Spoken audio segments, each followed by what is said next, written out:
जय श्री राधा रमन जी की। स्वागत है आपका अपने YouTube channel Radha Raman VNS में।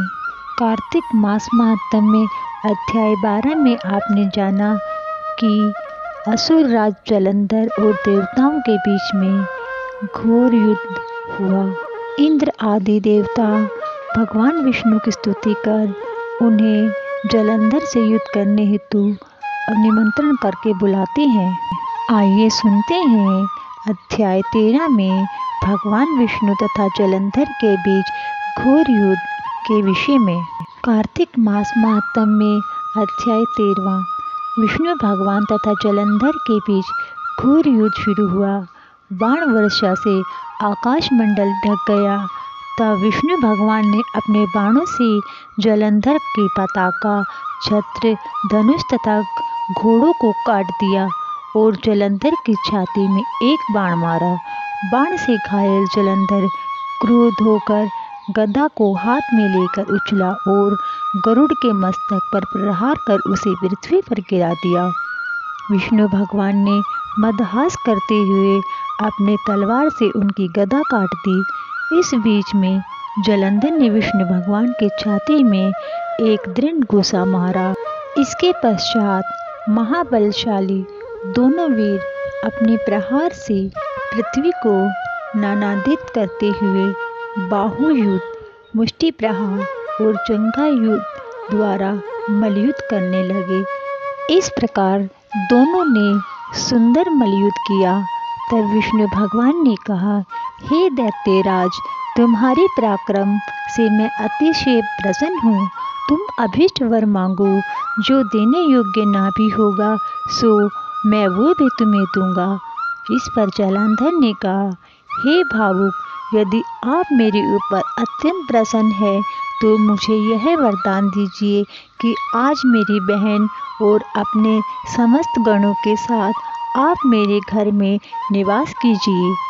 इस पर नारद जी ने कहा, विष्णु भगवान ने ऐसा ही होगा कहकर समस्त देवताओं और लक्ष्मी जी के साथ जलंधर की पुरी में गए। जलंधर देवताओं के स्थान पर दानवों को बैठाकर फिर पृथ्वी पर लौट आए।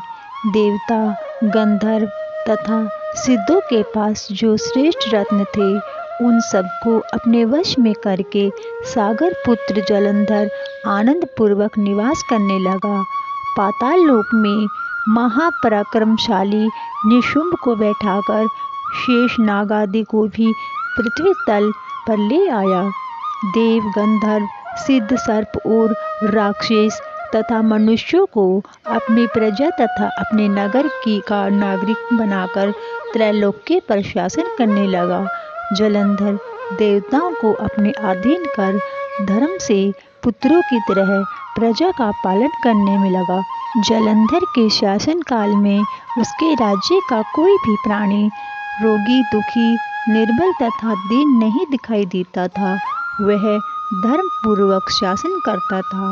इस पर नारद जी ने कहा, इस प्रकार जब वह नियम और धर्म पूर्वक पृथ्वी पर शासन कर रहा था, उसी समय मैं भी एक बार लक्ष्मी द्वारा सेवित विष्णु भगवान के दर्शन की अभिलाषा से वहां पर गया। इति श्री 13वां अध्याय समाप्त। आइए श्रवण करते हैं कार्तिक मास महात्म्य में 14वां अध्याय। श्री नारद जी बोले, हे राजन, उस भक्तिमान त्रैलोक्य के स्वामी दैत्येंद्र जलंधर ने विधिवत हमारी पूजा की और हंसकर हाथ जोड़कर स्नेहपूर्वक वह बोला, हे देवर्षि, आप इस समय कहाँ से आ रहे हैं? आपने कहाँ क्या देखा? जिस उद्देश्य से आप यहाँ आए हैं उसे आज्ञा दीजिए। नारद जी ने कहा, हे दैत्यराज, मैं यूं ही घूमता हुआ कैलाश पर्वत पर जा पहुंचा। वहां पार्वती जी के साथ बैठे हुए शिव जी को देखा। वहां 10,000 योजन के विस्तार में कल्प वृक्षों का भारी जंगल था। वह महावन सैकड़ों कामधेनु गायों से युक्त था, जिसमें कैलाश पर्वत चिंतामणि के समान दैदीप्यमान हो रहा था। यह दृश्य देखकर मुझे तो बड़ा ही आश्चर्य और विस्मय हुआ और चित्त में यह संकल्प विकल्प होने लगा, ऐसी संपत्ति तीनों लोकों में और कहीं है या नहीं। हे दैत्यराज, उसी समय तुम्हारी संपत्ति का स्मरण मुझे हो गया। उसी को देखने के लिए मैं आपके समीप आज यहाँ आया हूँ। स्त्री के बिना तुम्हारी यह संपत्ति देखकर मैं भी इसी निष्कर्ष पे हूँ कि महादेव के अतिरिक्त कोई दूसरा त्रैलोक्य में समृद्धशाली नहीं है। यद्यपि तुम्हारे वश में अनेक अप्सराएं तथा नाग कन्याएं हैं, तथापि उनमें कोई भी पार्वती की भांति रूपवती नहीं है। प्राचीन काल में जब पार्वती के सौंदर्य रूपी समुद्र में डूबकर ब्रह्मा जी का भी वीर्यपात हो गया था, तब भला उनके सौंदर्य की उपमा किससे की जा सकती है। जिस मत्स्य रूपिणी पार्वती ने विरागी और कामदेव के शत्रु होने पर शिवजी को सरलतापूर्वक अपनी सुंदरता रूप विकराल कीचड़ में फंसाकर शिवजी को नाच नचाया था, स्त्रियों की सृष्टि करते समय विधाता ने जिसके रूप लावण्य का बारंबार निरीक्षण करके अप्सराओं की रचना की थी, फिर भी उसके समान एक भी अप्सरा न बन सकी। तह स्त्री रूपी भोग रत्न करने वाले शिवजी की वह समृद्धि सर्वश्रेष्ठ है। हे दैत्यराज, सब रत्नों के स्वामी होने पर भी तुम्हारे पास वह समृद्धि नहीं है। ऐसा कहकर तथा उससे परामर्श करके मेरे लौट आने के बाद वह पार्वती के रूप का वर्णन सुनकर कामज्वर से पीड़ित हो गया। तदंतर विष्णु भगवान की माया से मोहित होकर जलंधर ने राहु को अपना दूत बनाकर महादेव जी के पास भेजा।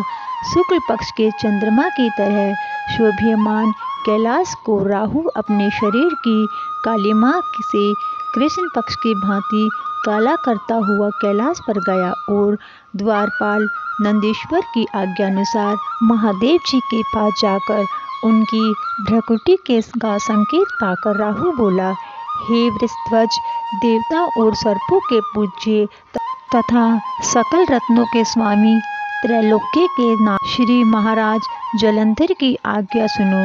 भयानक शमशान में निवास करने वाले, हड्डियों के भार को धारण करने वाला, हमेशा नंगा रहने वाला प्राणी पार्वती जैसी रूपवती को अपनी स्त्री कैसे बनाएगा। मैं सब रत्नों का स्वामी हूँ। पार्वती भी स्त्रियों में एक रत्न है, अतः यह मेरी स्त्री होने के योग्य है। यह तुम्हारे जैसे भिक्षुक के योग्य नहीं हो सकती। नारद जी ने कहा, राहु इस तरह कह ही रहा था कि इतने में शंकर जी के भ्रू से वज्र के समान गरजता हुआ एक भयंकर पुरुष उत्पन्न हुआ, जिसका सिंह के समान बार बार मुख लपलपा रहा था, जिसके नेत्रों से भयानक अग्नि ज्वाला निकल रही थी और केश खड़े हुए थे। अत्यंत दुर्बल शरीर था। वह दूसरे नरसिंह के समान प्रतीत हो रहा था।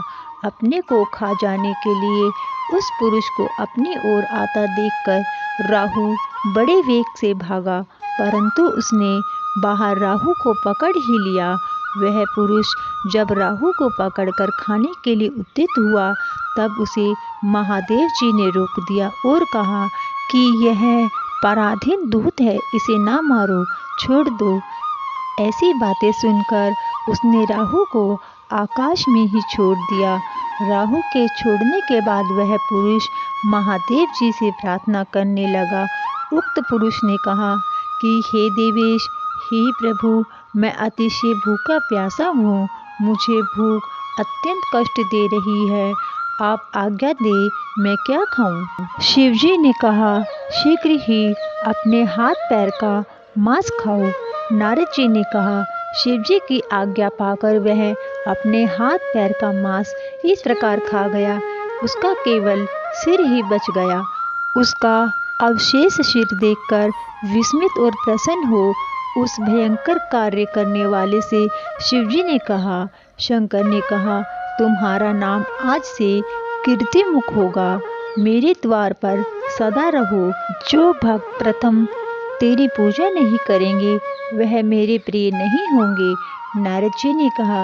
उसी दिन से महादेव जी के द्वार पर कीर्ति मुख रहने लगा। तभी से जो कोई शिव जी की पूजा करने से पहले कीर्ति मुख की पूजा नहीं करता, उसकी पूजा व्यर्थ हो जाती है। उस राहु को कीर्ति मुख ने बर्बर नामक स्थान पर छोड़ा था, इसी से उस स्थान का भी नाम बर्बर पड़ा। कीर्ति मुख के छोड़ने के पश्चात राहु ने अपना पुनर्जन्म मानते हुए जलंधर के पास आकर अपनी सारी कथा सुनाई। इति श्री 14वां अध्याय समाप्त। बंधुओं, आपसे अनुरोध है, यदि आप हमारे चैनल पर नए हैं तो आप हमारे चैनल राधा रमन VNS को सब्सक्राइब जरूर कीजिए, ताकि हमारे चैनल के माध्यम से आने वाली व्रत कथा त्योहारों की जानकारी आपको समय पर मिल सके। आपको वीडियो अच्छी लगे तो वीडियो को लाइक व शेयर जरूर करें। आप सभी को जय श्री राधा रमन जी की धन्यवाद।